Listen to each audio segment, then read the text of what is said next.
Carlitos era un gallo que vivía sin sufrir. Cuando el día comenzaba, Carlitos solía decir: no, Carlitos, esa es la vaca del corral.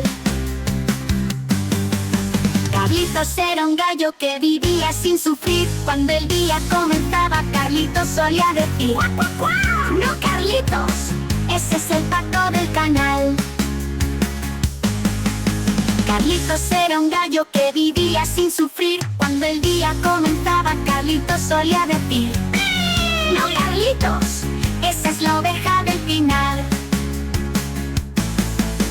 Carlitos era un gallo que vivía sin sufrir. Cuando el día comenzaba, Carlitos solía decir: no, Carlitos, ese es el lobo del lugar. Carlitos era un gallo que vivía sin sufrir. Cuando el día comenzaba, Carlitos solía decir: no, Carlitos, ese es el gato del solar.